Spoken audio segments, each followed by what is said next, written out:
전국 중환자실 병상 가동률은 7주간 증가한 이후에 처음으로 소폭 감소하였습니다. 확진자 수 감소와 병상 확충에 힘입어서 수도권 그리고 비수도권 모두 소폭 감소된 그런 양상입니다. 이에 따라서 의료 역량 대비 발생 비율도 감소하였습니다. 특히 위중증 환자 발생에 많은 영향을 주는 60세 이상 확진자가 3차 접종에 힘입어서 감소하는 양상을 보였습니다. 검사 양성률도 감소하였으며 60세 이상 3차 접종률은 69.7%로 지난주 대비 크게 증가하였습니다.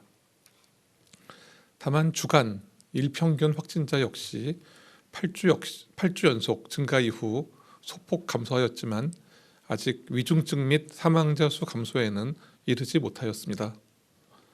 이런 일부 긍정적인 지표에도 불구하고 지금 방역당국은 이를 안정적인 환자 감소세로 판단하고 있지 않습니다.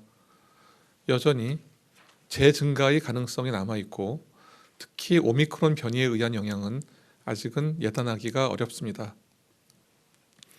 이상의 상황을 검토해서 12월 19일 일상회복지원위원회 방역의료분과에서는 다음과 같은 의견이 제시되어 이를 말씀드리겠습니다. 지금 발생이 감소되는 그런 상황이지만 위중증 환자 그리고 치명률 감소로 이어지기까지는 아직 1, 2주 정도의 시간이 필요할 것으로 예상하고 있습니다. 그리고 오미크론 변이 감염자의 증상이 약한 경우라도 확진자 증가에 따라 입원자와 위중증 환자 수가 증가하여 의료 체계에 부담이 가중될 수 있으므로 점진적인 그런 일상 회복의 단계가 필요합니다.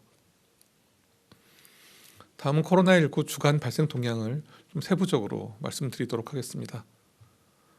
12월 19일부터 25일까지 일평균 재원 중인 위중증 환자와 사망자 수는 아직 증가 양상입니다.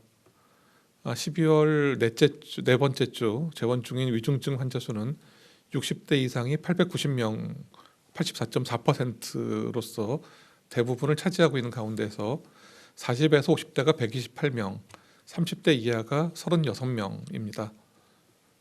12월 4주의 사망자 수는 60대 이상이 503명, 94.5%로 가장 많았고 40에서 50대가 28명, 30대가 1명이었습니다.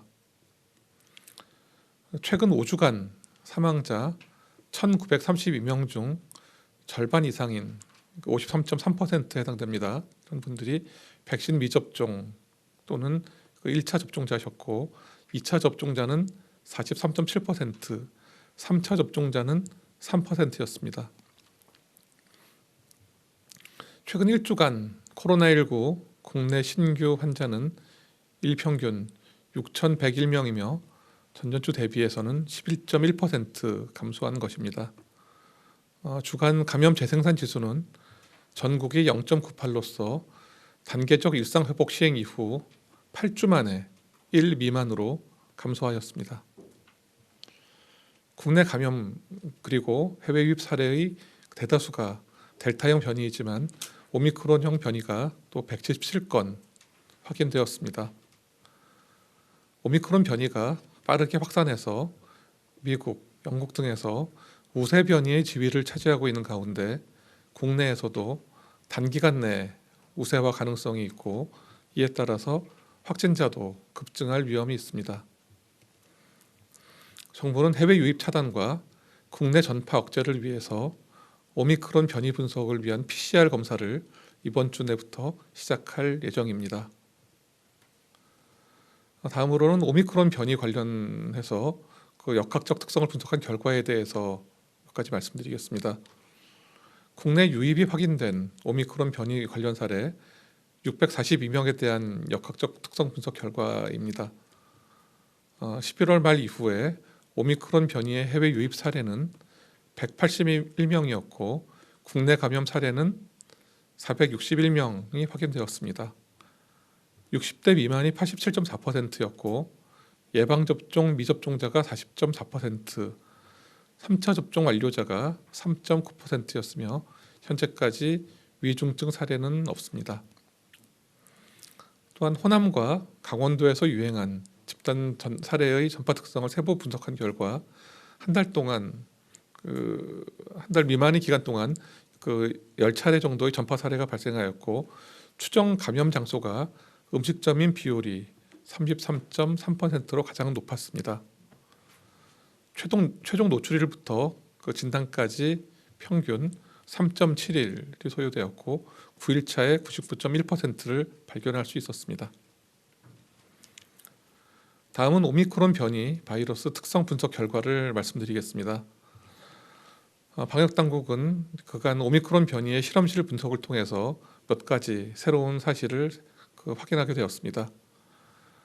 질병청 신종병원체 분석팀의 초기 분석 결과를 말씀드리면 다른 사람을 감염시킬 수 있는 정도의 바이러스 배출 기간은 델타와 오미크론 변이가 큰 차이가 없습니다.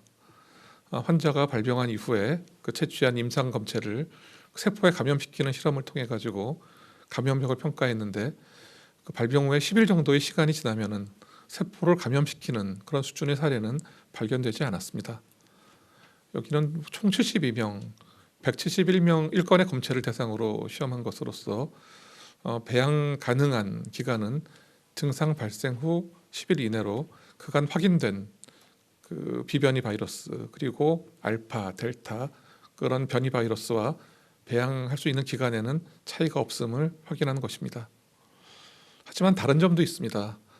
배양 시험을 했을 때 양성률을 비교한 결과 델타의 경우에는 36%였지만 오미크론의 경우에는 56%로서 오미크론이 훨씬 높은 수치를 보였고 이는 같은 기간에 델타보다 오미크론의 전파력이 훨씬 더 높을 그럴 가능성을 시사합니다.